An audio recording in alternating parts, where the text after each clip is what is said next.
All right, on that note, since this is a call-in show, we got a bunch of callers lined up. We'll go ahead and start working our way through these and go to Trevor in Washington. Hey guys, how you doing? Hey, how you doing? Okay. You can hear me, that's cool. Makes the show easier. Yeah, got some biochemical challenges for you guys. You guys like working in the science realm. I hope one of you guys has... Why would you call and challenge us on biochemistry? Are we biochemists? I don't like working in the realm of science. If I did, I would work in the realm of science, yeah, but I don't. And I didn't really start doing the show. You guys need an alternative to God. You guys need some reason that everything came about. Right? Wait, what? You don't need an alternative to something that doesn't have a basis in itself. Well, you guys need... Do I need an alternative to fairies? I mean... There's a Matt there at least believes in evolution. Sorry, what? He says you believe in evolution. Of course, because I'm not, All right, I have challenges for evolution if you want to hear them. Not really. Okay, see, you seem to not understand that this is irrelevant to whether or not a God exists. You could challenge evolution. You could prove evolution false right now, and it doesn't add one bit of credibility to the claim that a God exists.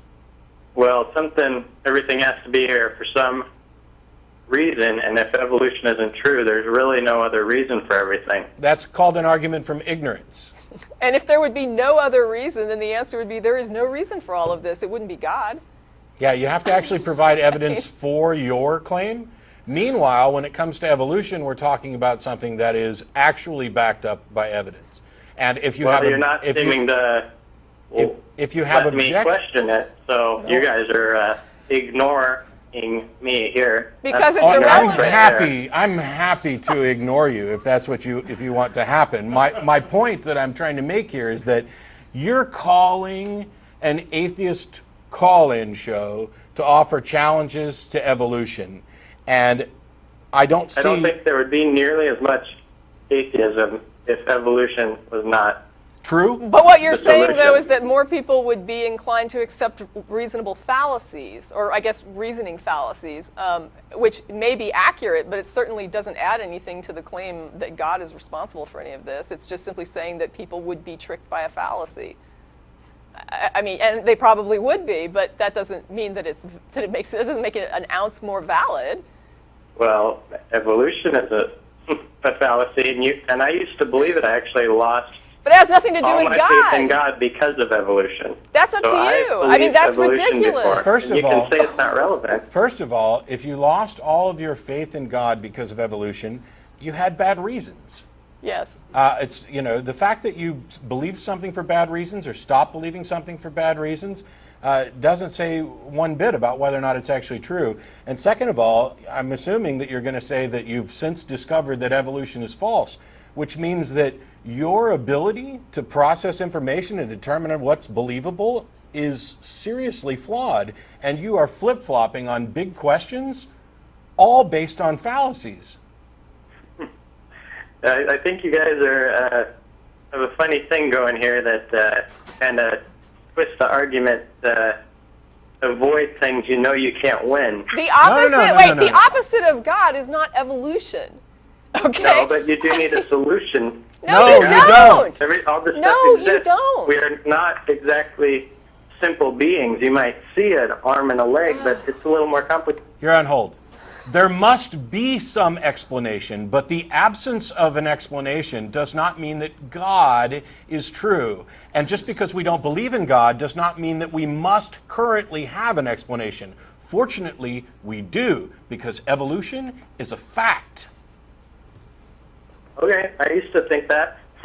I used to be correct. I haven't met anyone that was more into evolution than I was. Well, but I disbelieve evolution currently. Fine. Continue to but that's not a reason to believe in God. Okay, why don't you no, believe? It's not. Why don't you believe? Thank you. Why don't you believe that? Okay, why don't you believe that evolutionary theory, that the natural selection? Well, first of all, let me ask you this, because you say you used to believe in evolution. Evolution is a fact. It's an observed fact, and then there is the theory of evolution by natural selection. Do you disbelieve both of them? I believe there is some micro evolution. Anyone can see that. I'm not stupid. But looking at it from biology, looking at the biology of it, it's just ridiculous to think that a single cell ever could have existed and just come about. And is this random the blank. consensus of biologists? No. Because now you're challenging not evolution, but abiogenesis. Well, the abiogenesis You know is what? the root of evolution. It's the beginning. You know what? You say you never met anybody who was more into evolution than you. Maybe you should go out and meet some of those people because they represent the bulk of scientists who are actually working in this field and understand it. You know what? I understand evolution. Not if your challenge is that you simply don't believe abiogenesis. If that's your reason for dropping all of the observations, the facts about change in species, then you don't understand what you're talking about. You have to get that first cell. Yeah. And I also have reasons to doubt every other point of evolution, or most of them. And they're very sound and logical reasons. Okay, where's your Nobel Prize? Where's It's not a joke. I don't need one. Oh, but I do. Yes. Because you're claiming that you have information that would turn all of biological theory on its head. How about you let me say it and you decide for yourself? Sure. I'm not a biologist, but I'll give you 60 seconds. Go. Oh yeah, let's answer the hardest questions in the world in 60 seconds. I could hang up if you'd Real prefer. scientific. I'm just I don't amazed think we have so. a guy on the phone who can answer Okay, the bye. hardest questions in the world. Bye.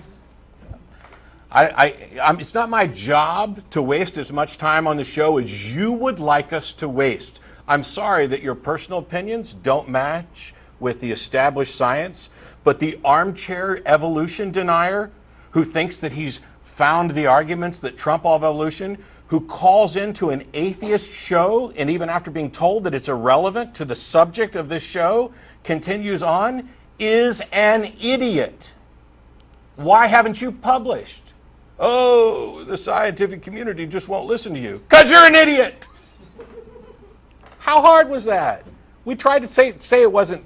Anyway, even if you could disprove evolution, it wouldn't prove your God, which means all of your position is based on a fallacy. But the fact that you can sit there and say, oh, I used to be really into evolution, and I know all about evolution, and now I just can't believe it, and I'd like to give you my reasons. Don't. You know, but not even looking at the argument from ignorance, it gives people such a problem, and I don't know why. Yeah. But even without that, all you have to do is say, there are people who believe in God who believe in evolution. There are people who believe in God who do not believe in evolution. Therefore, whether or not you believe in God is irrelevant to whether or not you believe in evolution. I don't know how much more clear it can be than that. Yeah, and the fact is, you got him to say that at one point, that disproving evolution wouldn't say anything at all about God existing. Right. So it's irrelevant. You know, and It's only relevant when you will not let go of the argument from ignorance fallacy, Yeah. and you don't.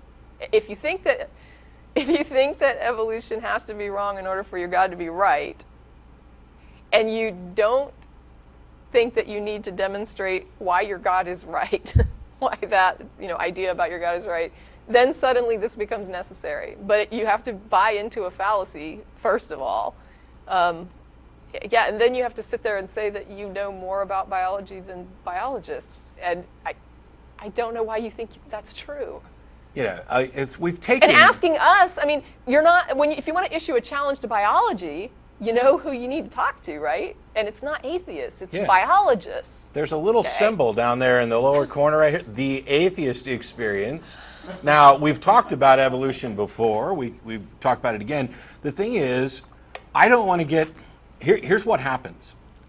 You have apologists in particular who run around thinking that if they can trump random atheist X on subject Y, they can then pimp this out to the believers of, look, I stumped the atheist and therefore God, which is just another fallacy. Because I'm not a biologist, so even if I didn't have any responses to your, accusations or your objections to evolution, it wouldn't mean a thing. Now, if you'd like, since I hung up on you, and I'm sure that your panties are in a twist over that, if you'd like to call back, I could probably get PZ Myers to agree to call in or sit in on the show at some point in the future, and then you could pose your objections to biology to him until his head exploded and he went off, because he's actually a biologist. But we're going to move on.